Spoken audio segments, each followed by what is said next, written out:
Example 2, we're given the curve now y, so y is equal to 5 minus the cube root of x all over 2 multiplied by the cube root of x. It says in part A, find the first derivative when x is equal to 1. So first derivative in this case means we're finding dy by dx, we're differentiating. Problem is, two reasons we can't differentiate, because we've got roots in our curve, and also we've got x in the bottom line. So let's deal with those first. So copy out the equation of your curve. What we're going to do then is we're going to get rid of the roots.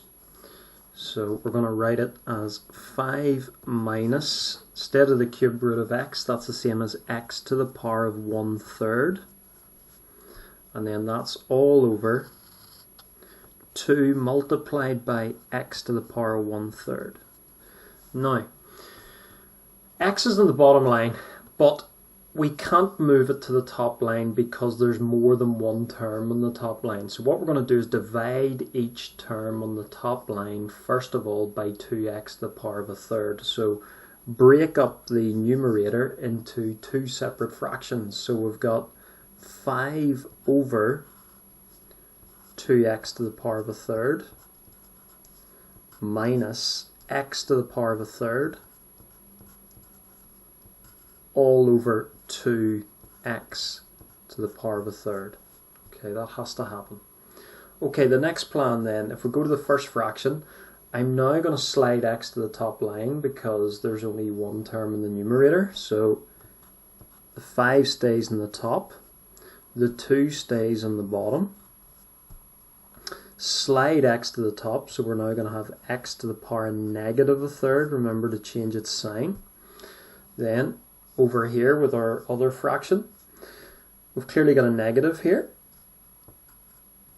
And we've got x to the third in the top and x to the third in the bottom. You could use indices rules. You could write x to the power of 1/3 divided by x to the power of 1/3. You subtract the power, so you're going to be left with x to the power of 0, which is just going to give you 1. Or you could just cancel out x to the third in the top, cancels with x to the third in the bottom. So we're just going to be left with, so if I were to cancel that, I'm going to be left, it goes into itself once, goes into x to the power of 1/3 once. So we're just going to be left with minus 1 over 2. Like that. Now we're in a position where we can differentiate because there's no x's on the bottom line and there's no roots. So part A asks us to find the first derivative when x is equal to 1. So we're going to differentiate first, so we're going to get dy by dx.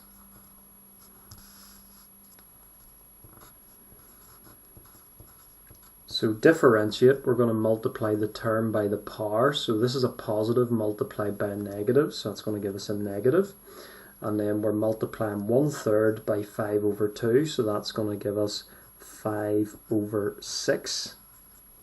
Copy down x, and then subtract 1 from the power. Minus 1/3 minus 1 is going to give us minus 1 1/3, or minus 4/3.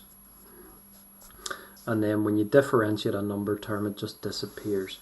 So we've now differentiated, but what I'm going to do now is I'm going to make the power of x positive again. I'm going to slide x back to the bottom line, and then I'm going to write it in root form because we're going to start subbing in numbers.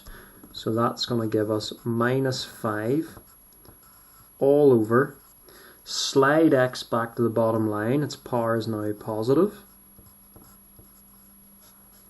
and then rewrite the fractional power in root form. So that's going to give us minus 5 over, and then we're going to have 6 times. The denominator of the fractional power tells you the root you're taking of x, so we're taking the cube root of x.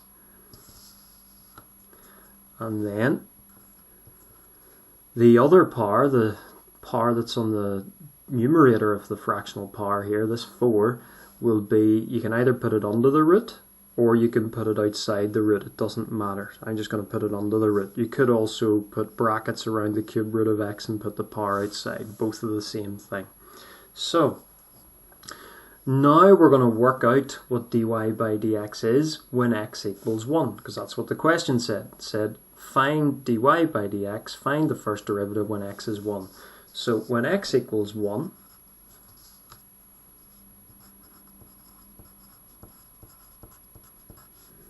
dy by dx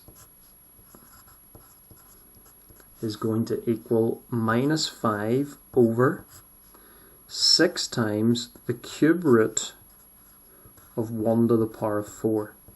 Now, 1 to the power of 4 is just 1. You take the cube root of 1, it's still just 1. So we're just going to be left with minus 5 over 6. So our answer is just minus 5 over 6. Or another way of looking at it is, if you go back to this line, I've told you this before, that 1 to the power of anything is always 1. So that's another useful thing to remember. 1 to the power of anything. Doesn't matter what the power is, whether it's a fraction, whether it's negative, doesn't matter. 1 to the power of anything will always just be 1. So you could even have subbed it in there and got minus 5 over 6. So that's your answer for part A.